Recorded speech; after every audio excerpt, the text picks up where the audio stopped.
regulasi yang baru, Permenaker 2 2022, dan dibandingkan 2015, itu manfaat daripada jaminan hari tua itu bisa diberikan kepada mereka yang pensiun, kemudian cacat tetap maupun meninggal.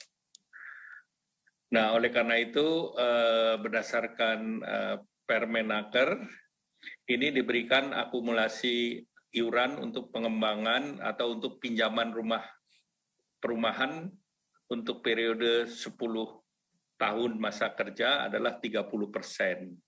Nah, itu kredit kepemilikan rupiahnya sebesar 500 juta atau 150 juta rupiah.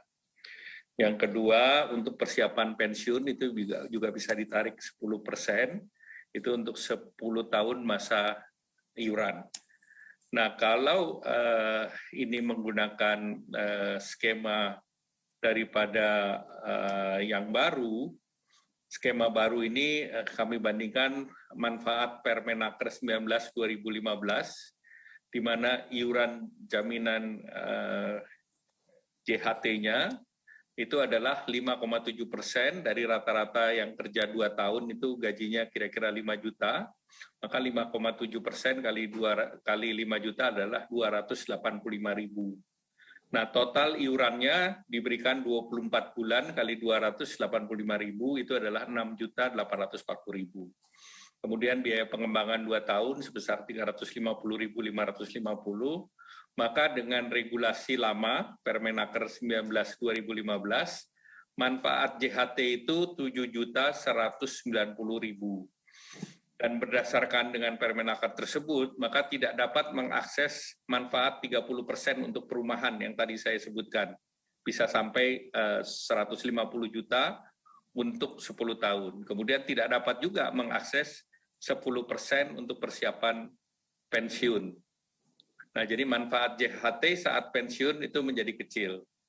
Sedangkan dengan program uang tunai JKP, ini JKP-nya sendiri sebesar 0,46% ditanggung pemerintah, sehingga pekerja tidak perlu membayar iuran JKP.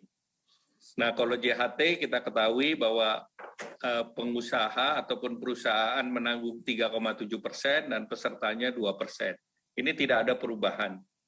Namun daripada uang tunai program JKP itu bulan pertama sampai bulan ketiga itu dapat 45% dari gaji yang 5 juta kalau kita perbandingkan. Berarti dapat 2.250.000 dikali 3. Berarti dapat 6.750.000. Kemudian bulan keempat sampai ke-6 adalah 25% dari 5 juta.